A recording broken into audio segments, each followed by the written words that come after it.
Good morning. Hey, what's up? This is Brian Kuzmar with Commercial Rare Coins and Precious Metals in beautiful Lauderdale by the Sea. And what we've got here is the calm before the storm. Check this out. Got a little rainstorm moving in here. You can see the haziness here and where it's clear right here and the rain's coming down. Actually, where I'm sitting right now, we're getting a few drops. So, boy, this is kind of just like the rest of the country and the economic environment out there. Which brings up my meme for the day, which is always question authority. And I'm going to read a little thing here, and you're going to wonder why I'm talking about this, but this is done by Timothy Leary. He was kind of like a mover and shaker in the 60s. Most of you my age or older certainly remember who Timothy Leary was. I wouldn't normally quote him, but and you're probably wondering, why would you quote Timothy Leary in a precious metals program? But I think it's really important that we all question authority, and we question those who give us information. Even myself, what I'm telling you, you should be questioning me as well. Always question authority. Always question people. I think it makes you a far smarter person, and not only that, it makes them a smarter person as well. I never learned anything from a man that I agreed with or a person that I've agreed with. I've always learned more from people that I've disagreed with.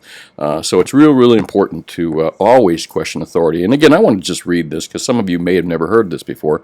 Throughout human history, as our species has faced the frightening, terrorizing fact that we do not know who we are or where we are going in this ocean of chaos, it has been the authorities, the political, the religious, the educational authorities, who have attempted to comfort us by giving us order, rules, regulations, and forming in our minds their view of reality. To think for yourself, you must question authority and learn how to put yourself in a state of vulnerable, open-mindedness, chaotic, confused, vulnerability to inform yourself. Think for yourself and always question authority.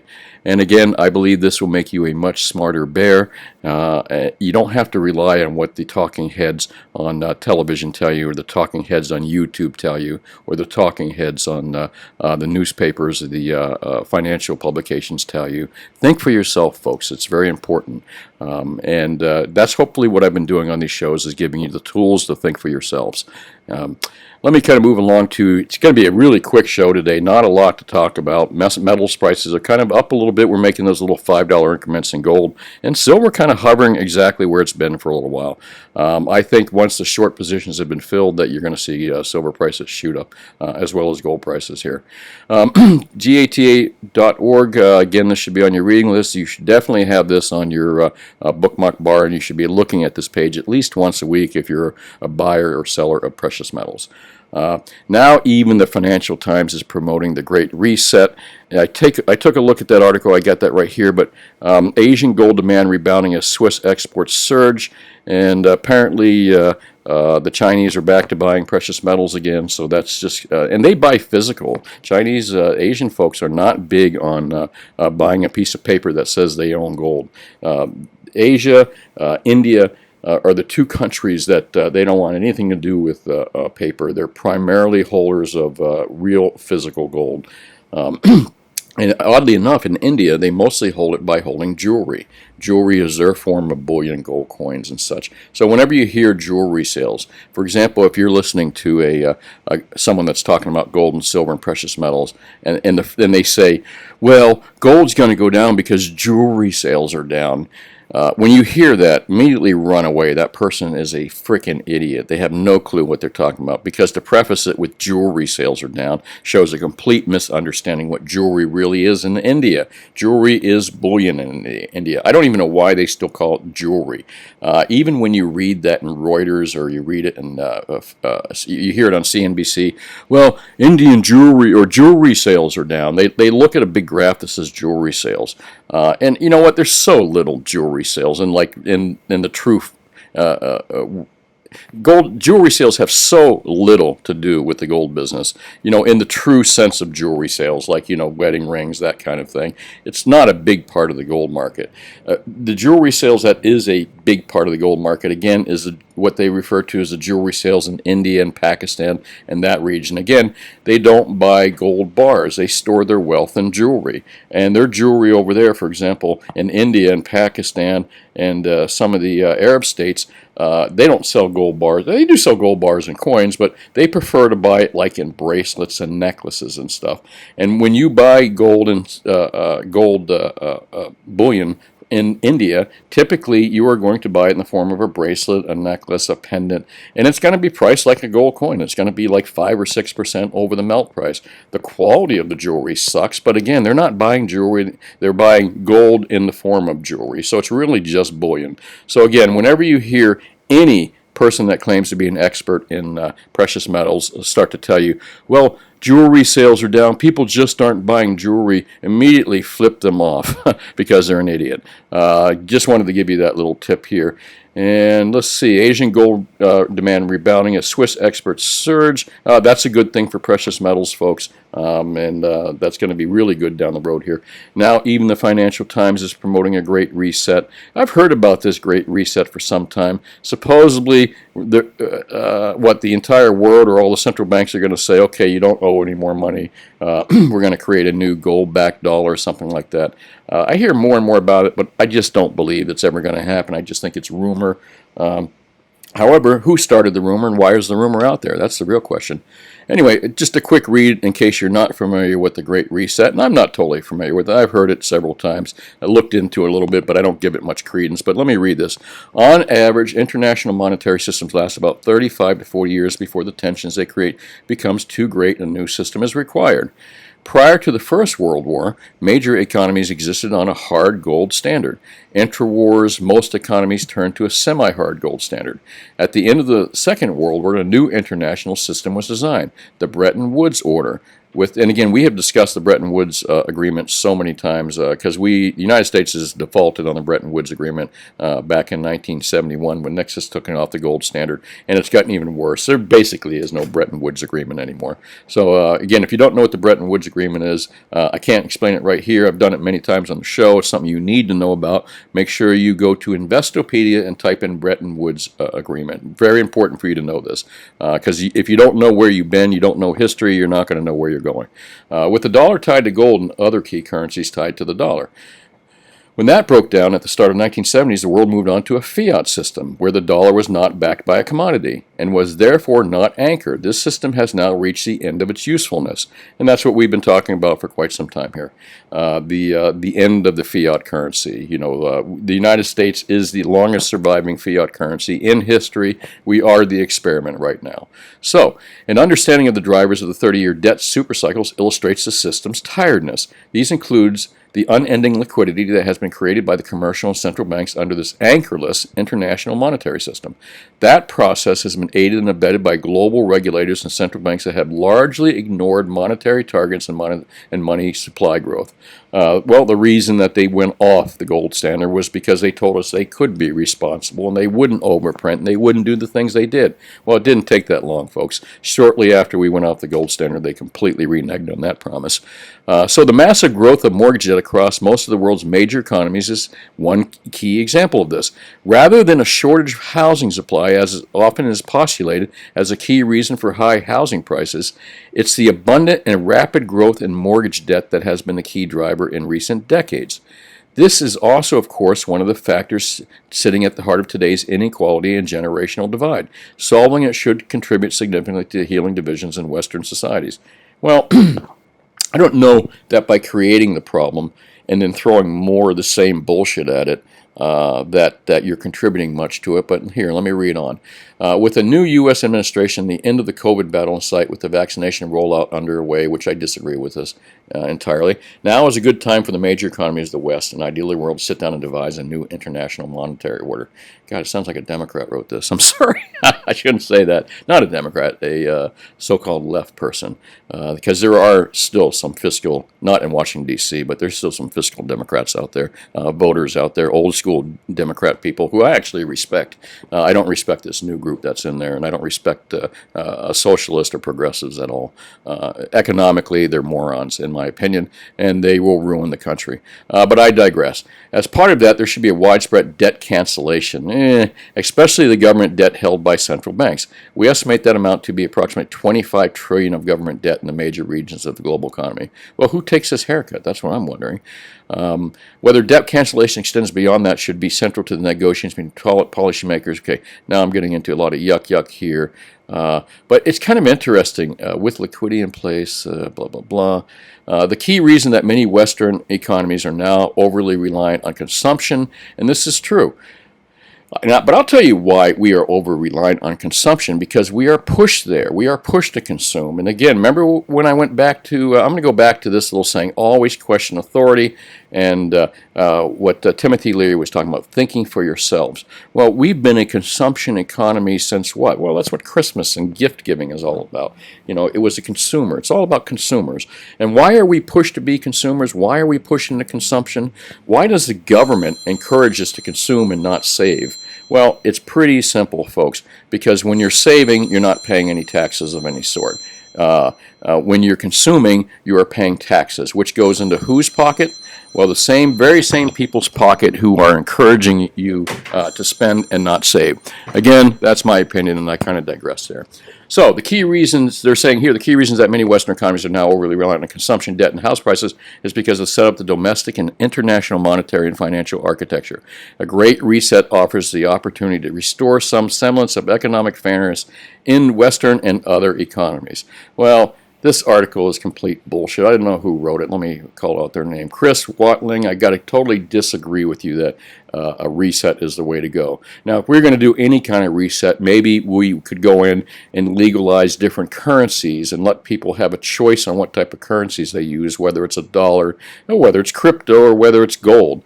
And the only other option I see to that is actually backing the currency by some kind of gold or silver. But allowing people just to walk away from debt, I don't know. Who gets hurt by that? That's, I got a lot of questions about that. So a reset, are we going to see a reset? I have no clue. Let me move on from there to zero hedge.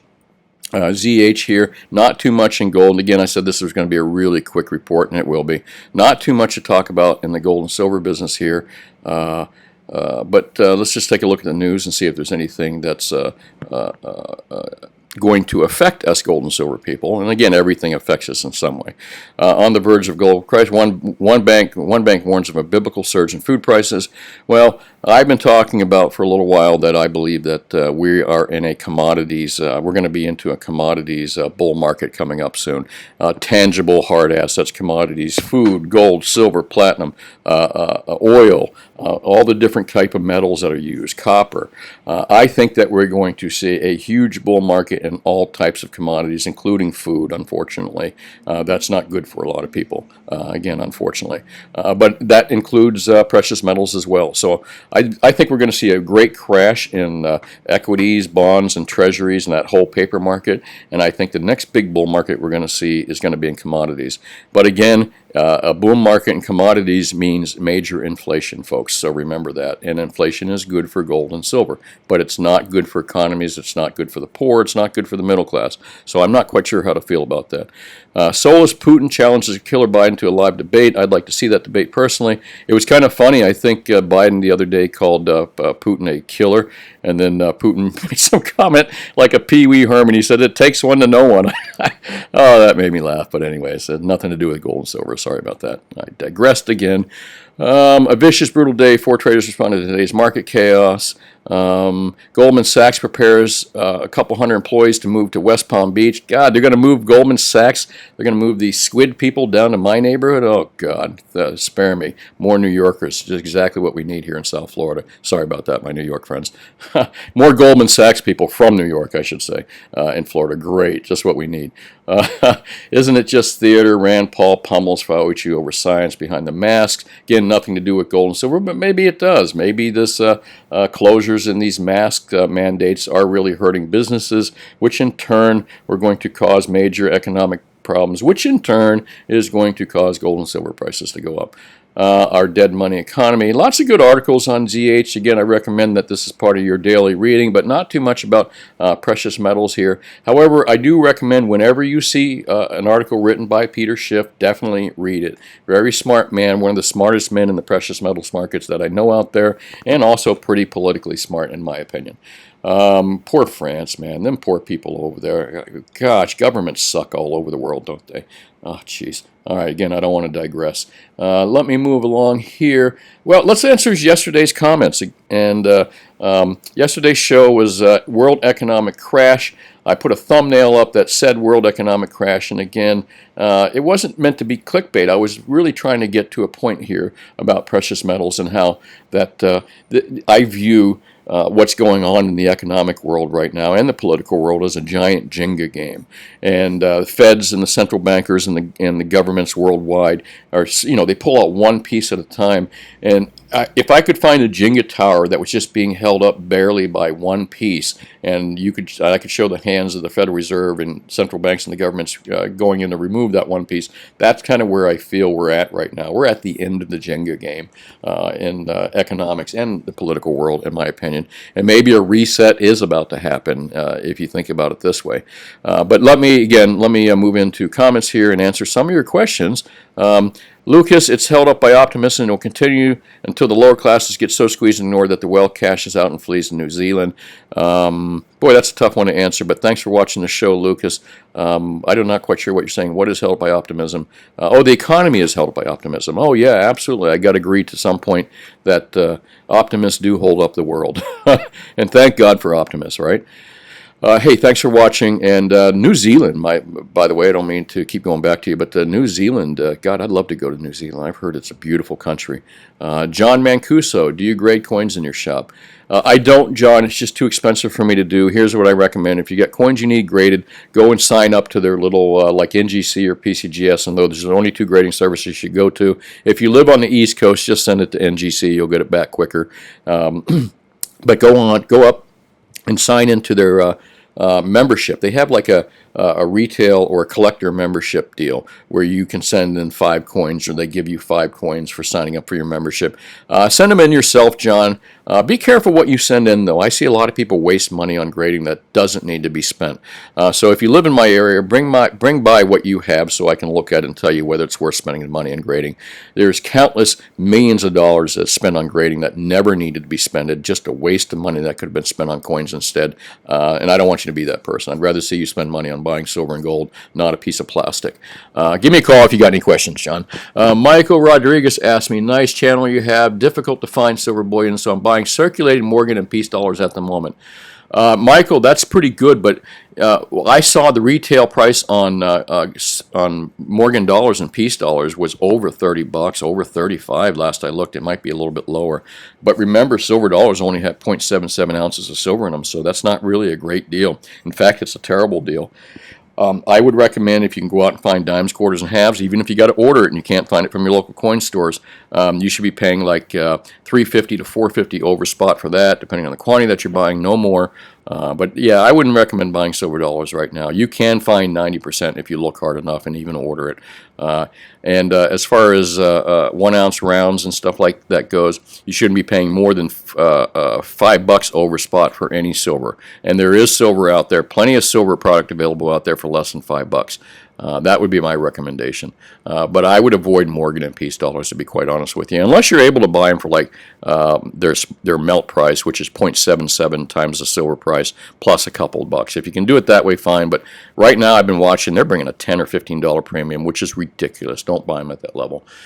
Silver Bullet Report asked, I think people have had a hard time being in gold at times where there are massive speculative bubbles going on. The whole FOMO thing, that's when it's good to remember who won the race between the tortoise and the hare. I agree with you, 100% Silver Bullet Report. When you've got other areas blowing up, like the last couple years, I have friends of mine that are absolutely certain that the stock market is going to take a big shit, and they've been certain of it for the last year or two, and it's going to happen for sure, but they're just leaving their money in there. They're kind of, I don't know if it's a greed factor or the fear factor that they're going to miss out. But again, with the stock, with the Dow just flying where it has, no fundamentals behind it, in my opinion, other than cheap, easy, free money. And then you got cryptos out there, which, if you don't know anything and you heard that cryptos are going way up, and they have gone way up, that's alluring to people. And the problem is that most people that get into investments like that end up losing money. Most people don't make money in those type of investments. Gold and silver is an extremely safe place to be in a medium and long term right now. I don't see much risk, and you don't have to be a genius to own it.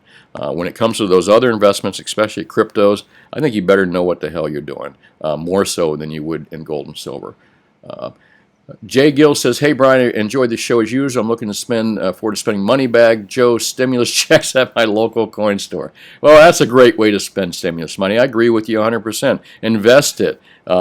Invest it or something like that. Turn it into other money, or at least save it. You know what the government is hoping you do. And remember, we were talking about this earlier about being consumers. The government hopes that you go out and spend it because there's tax money involved in spending. If we're not out there spending as consumers, the government's not raking in money from us. So that's why they encourage us to go out there and blow our money and be broke, because they want us to spend it because they get it back. John Bethies, precious metals are not in the short run. Agree with you 100%, sir. King Toba, with all due respect, the bitter truth is the U.S. Fed is led by Powell. Yeah, we talk about this all the time, King. But again, just remember, don't worry about treasuries or a stronger dollar. That's in the past. We're never going to see it again. You're going to see some temporary ups in treasuries and the value of the dollar, but the overall trend is downward. So again, don't put too much thought into it. Leaves are powder says, "I know it's a small thing, but if you can continue to post the links to the articles that you include would be great for convenience. Great content. Keep it up." Hey, leaves are powder. Thanks. I really appreciate you watching big time. Today's articles came out of gata.org, which you can see right up here on my bar, gata.org. That is definitely one leaves for powder that I recommend you most certainly put on your reading bar up there for precious metals and look at it once a week.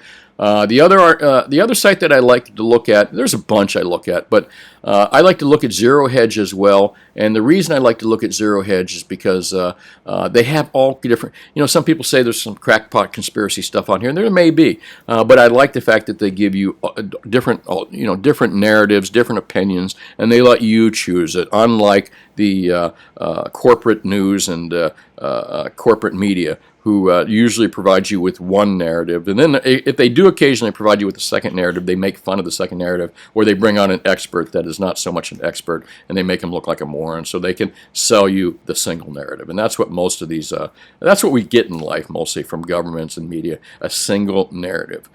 They want us to believe one thing, and they want us all to work in unison for that one thing. And what is that one thing? Is they want us to be consumers. They want us to blow all our money so they can make tax monies. Well, God, I just digressed again. I was just showing you links too, and I start going off on that. Sorry about that. I guess I am going to end it here in a second. I answered all the questions. So the other link was ZH, and so if you just go to zerohedge.com, you can look at those articles as well. Hey, leaves are powder. Thanks for watching, and all the rest of you that made comments, and all the folks that watch my videos, like them, and hit the like button or subscribed. I really appreciate it. And let's move into spot prices today, which again are kind of sideways, but let's look at the ranges overnight. I think the monkey hammering is temporarily over. I think they've gotten everything they could out of the treasuries and the dollar, at least for this week or last couple weeks. And again, remember what I told you in the past many times. We will see dollar strength, treasury strength will drop the value of gold and silver a little bit, but it's only temporary. The overall trend is downward. So range on gold last night, 1729 to 1745. That's a pretty goddamn good range. And on silver, 2591 to 2633, and 1172 to 1213. Look at platinum. Platinum got the shit kicked out of it a little bit. That's kind of strange. But again, provides a great opportunity to do the what, folks?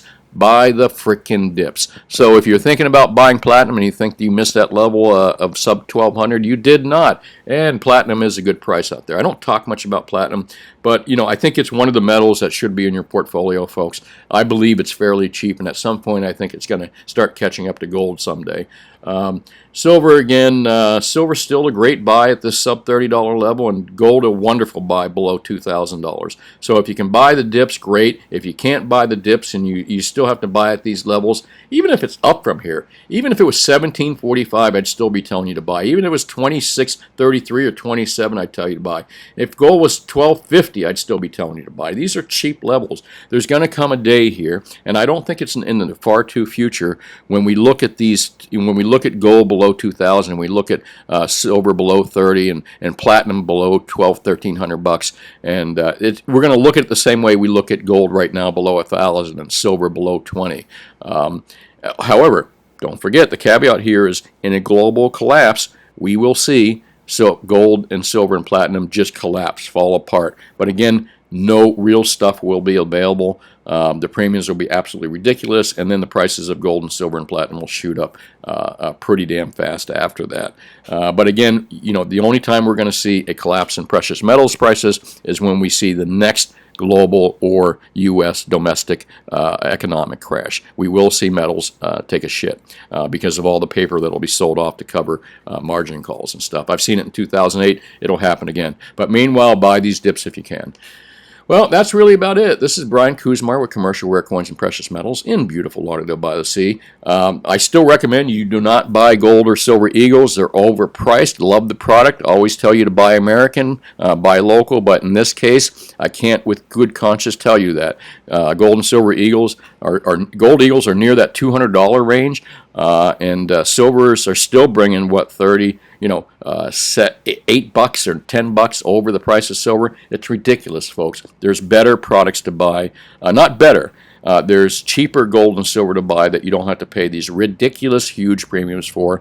As much as I'd love to tell you to buy gold and silver eagles, they're overpriced. There's better deals out there. And again, at some point, gold and silver eagles will become better priced. I believe that fully. Right now, the best deals out there are in bar form. Got any questions, call me at 954-493-8811. Happy to help you with anything you need.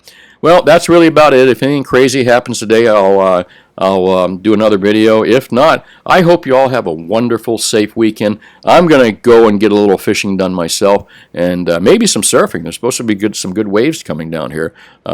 So let's see. Meanwhile, like I said, have a great day.